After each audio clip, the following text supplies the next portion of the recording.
तो सबसे पहले आज की इस वीडियो में हम बात करने वाले हैं कि मध्य प्रदेश में जो अभी एग्ज़ाम फॉर्म डल रहे हैं सप्लीमेंट्री के लिए, तो सप्ली का एग्ज़ाम जो होगा वह सप्ली के एग्ज़ाम कैसे होगा, कैसे क्वेश्चन आते हैं, क्या मेन एग्ज़ाम से कितना हट के रहता है, क्या क्या आपको करना चाहिए इस बचे हुए समय में तैयारी के लिए। तो चलिए आज की इस वीडियो में हम शुरू करते हैं।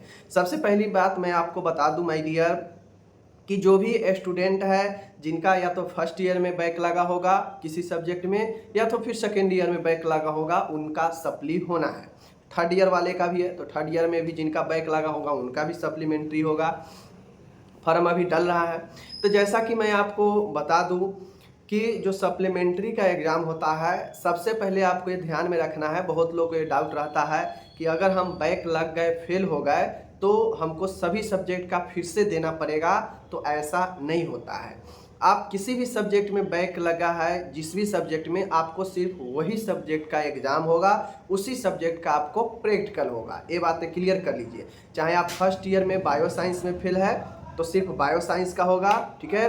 सेकेंड ईयर में अगर आप मेडिकल सर्जिकल नर्सिंग में फेल है तो सिर्फ उसी को होगा। बातें को समझ गए। चलिए अब मैं यहाँ पे दूसरा बात जो अब बताने वाला हूँ वो ये है कि बहुत लोग का ये सवाल आता है कि किस प्रकार से क्वेश्चन सप्लीमेंट्री में पूछे जाते हैं। देखिए सप्लीमेंट्री में जो क्वेश्चन होता है वह आपको मेन एग्जाम की तरह ही होता है, कुछ खास डिफरेंस नहीं होता है। मान गए कभी आपको डिफिनीशन पूछ देगा 10 नंबर में, या फिलअप पूछ देगा, या तो मैचिंग पूछ देगा, या तो फुल फॉर्म पूछ देगा, जो कि आपको मेन एग्जाम की तरह ही रहता है। तो जो लोग पहले पढ़े हैं वो पूरा चीज़ पढ़े हैं, किसी कारण से मान के उनका एग्ज़ाम खराब चला गया, बैक लग गया, लेकिन पढ़ाई तो किए हैं।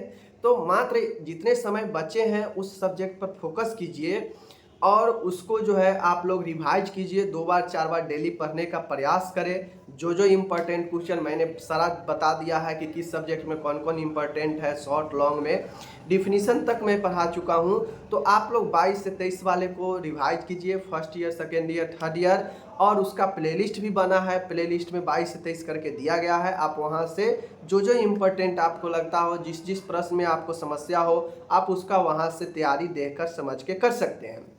मैंने तमाम बहुत सारे ऑब्जेक्टिव पढ़ा दिया है चैनल पर, वेबसाइट पर सबको मैंने डाल दिया है। तो ये सारा चीज़ें आपको मिल जाएगा। मैंने first year, second year, third year का नोट्स भी जो है वेबसाइट पर nursingyan.com पर डाल चुके हैं, कोर्स वाले सेक्शन में डाल चुके हैं, उसमें कंपटीशन वाले एग्जाम में नोट्स डाल चुके हैं।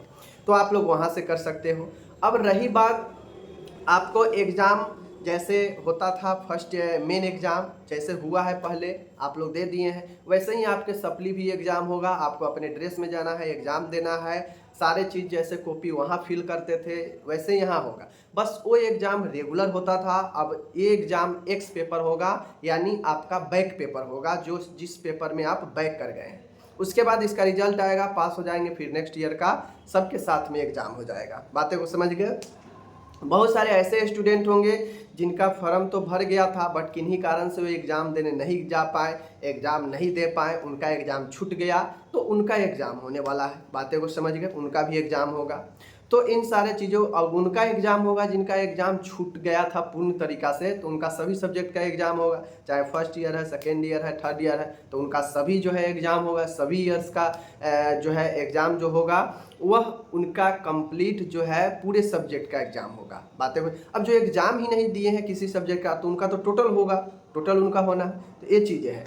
अब मैं बात करता हूँ, बचे हुए समय में आपको पूरा रिवाइज करना है, पूरा कंप्लीट जो है ऑब्जेक्टिव, सब्जेक्टिव, डिफिनीशन सब देखना है, ठीक है। और मेन एग्जाम से हल्का, इसके लिए आपको जानना है तो आप पिछला पैटर्न भी अपना सकते हैं कि कैसे कैसे एग्जाम में क्वेश्चन आता है सप्लीमेंट्री का।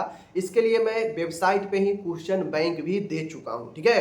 क्वेश्चन बैंक भी वहाँ पे मैं सारा टाइप कर दिया हूँ, इतना से इतना साल, इतना से इतना साल करके क्यूबी वाला सेक्शन में, हर एक ईयर के हर एक सब्जेक्ट के क्यूबी एंड डिफिनीशन वाले सेक्शन में मैंने क्वेश्चन बैंक दे दिया है, ठीक है। तो आप वहाँ पे जाकर देख सकते हैं कि किस प्रकार से क्वेश्चन बैंक पूछा जाता है।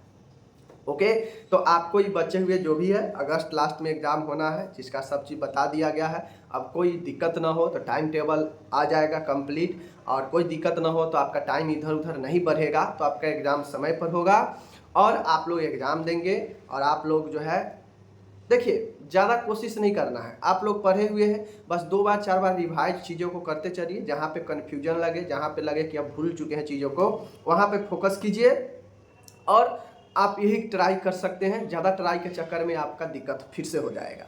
तो एक्स्ट्रा ट्राई मत करना है, क्योंकि आप पढ़ चुके हैं, आप एक अच्छे स्टूडेंट हैं, आप पढ़ चुके हैं पहले, बस उसको रिवाइज करते रहिए। और आपको ये ध्यान में रखना है कि मैं पहले कहाँ पे फंस रहा था, किस पोर्शन में मैं जो है फंस रहा था और वहाँ पे दिक्कत हो गया।